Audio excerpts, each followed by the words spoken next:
संसद का बजट सत्र आज से शुरू हो चुका है और पेपर लीक मामले में देखिए राहुल गांधी का मोदी सरकार पर हमला सामने आया। आज पहले ही दिन ऐसा माना भी जा रहा था कि नीट का मुद्दा इस बार के बजट सत्र को हंगामेदार बना सकता है और आज पहले ही दिन नेता प्रतिपक्ष राहुल गांधी ने नीट को लेकर कहा परीक्षा इंतजामों में भारी गड़बड़ी हुई। पेपर लीक मामले में सरकार क्या कर रही है, साफ तौर पर केंद्र सरकार पर निशाना साधा। पेपर लीक को लेकर सरकार पर अखिलेश यादव का भी बार सामने आया है। सरकार पेपर लीक पर रिकॉर्ड बनाएगी। तो राहुल गांधी और अखिलेश यादव दोनों ने ही आज केंद्र सरकार को नीट मामले पर घेरा है। सबसे पहले इन दोनों ने क्या कुछ कहा है वो आपको सुनवा देते हैं। It's obvious to the whole country. It's obvious to the whole country that there is a very serious problem in our examination system. This is not just a question of NEET, it is in all the major examinations. Now, the minister has blamed everybody except himself. Right? I don't even think he understands the fundamentals of what is going on here. आप प्रश्न क्या है आपका? आ रहा हूं sir. ये मैं question को सेटअप कर रहा हूं। से प्रश्न पूछते हैं। ये the issue is that there are millions of students in this country who are extremely concerned at what is going on and who are convinced that the Indian examination system is a fraud. That is what is at stake here. Millions of people believe that if you are rich and if you have money, you can buy the Indian examination system. And by the way, and this is the same feeling that the people in the opposition have. And that is why we are asking some very simple questions to Honorable Minister. Number one, as this is a systemic issue, what exactly are you doing to fix this issue at a systemic level? Yes. That's the first question. Okay अध्यक्ष महोदय, ये सरकार किसी और का record बनाए ना बनाए, लेकिन पेपर लीक का रिकॉर्ड जरूर ये सरकार बनाएगी। अध्यक्ष महोदय, मुझे इसके बैकग्राउंड में नहीं जाना है कि पूछें। अध्यक्ष महोदय, मुझे बैकग्राउंड में नहीं जाना है कि कब कैसे किस संस्था को बनाया गया है। पूरे देश के छात्र इस पे आंदोलित थे।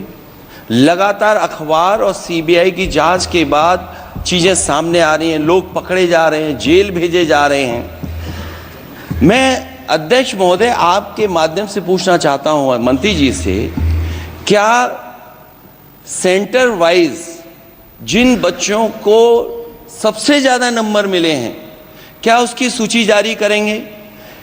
30,000 सीटें जहां हैं, कई सेंटर अध्यक्ष महोदय ऐसे हैं जहां 2,000 2,500 बच्चे पास हो गए हैं। सरकारी सीटें 30,000 हैं, कई सेंटर में 2,000 से ज्यादा पास हो गए। कई प्रदेश के ऐसी जगह है जहां पर कुछ सेंटर से 600 से 650 से ज्यादा सबसे ज्यादा नंबर हैं। और अगर वो संस्था इतनी क्रेडिबल थी तो अध्यक्ष महोदय जिन सेंटर्स पे ये परीक्षा हुई उन सेंटर्स का इंफ्रास्ट्रक्चर क्या था? क्या मंत्री जी ने जानकारी की थी इस बात की? अध्यक्ष महोदय, मेरे आपके माध्यम से एक ही निवेदन है कि बिना ये मंत्री जी रहेंगे तो न्याय नहीं मिलेगा बच्चों को। वहीं राहुल गांधी के इस बयान पर शिक्षा मंत्री धर्मेंद्र प्रधान का पलटवार भी सामने आया। संसद में धर्मेंद्र प्रधान ने कहा पूरी व्यवस्था पर सवाल उठाना गलत है। सरकार ने पेपर लीक कानून बनाया है, मुझे किसी से सर्टिफिकेट नहीं चाहिए। धर्मेंद्र प्रधान ने अखिलेश के बयान का भी जवाब दिया और कहा कि मुझे किसी के सर्टिफिकेट की जरूरत नहीं है। सरकार ने पेपर लीक पर कानून बनाया है, लेकिन पूरी परीक्षा व्यवस्था पर गड़बड़ी और फ्रॉड का आरोप लगाना बिल्कुल दुर्भाग्यपूर्ण है।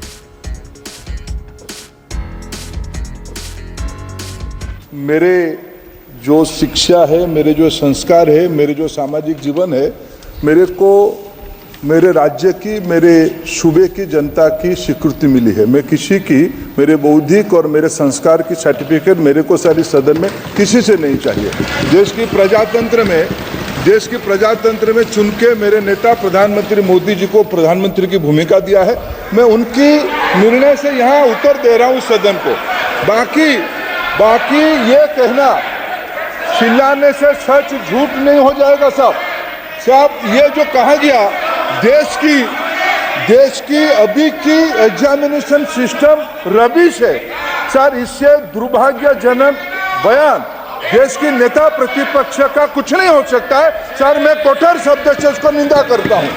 बाकी रहा, मैं सर आपके सामने आपके माध्यम से देश के सामने सर एक तथ्य रखता हूँ सर। जिन्होंने रिमोट से सरकारें चलाई है 2010 में 3 बिल आया था सर शिक्षा सुधार के लिए। उन्हीं की पार्टी के नेता आदरणीय कपिल सिब्बल साहब 3 बिल लाए थे।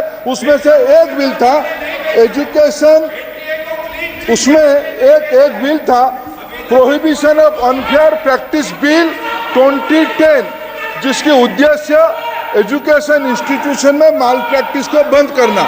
सर मेरे सरकार की हिम्मत है, अभी हमने पब्लिक एग्जामिनेशन की रेगुलरिटीज में बिल लाए, कानून बनाए। क्या मजबूरी था कांग्रेस पार्टी की, क्या मजबूरी था नेता प्रतिपक्ष की? उन्होंने उस बिल को उल्टा किया, किसके दबाव में उल्टा किया? क्या निजी मेडिकल कॉलेज की दबाव में, उनकी घूसखोरी की दबाव में उन्होंने उस बिल को उल्टा किया था?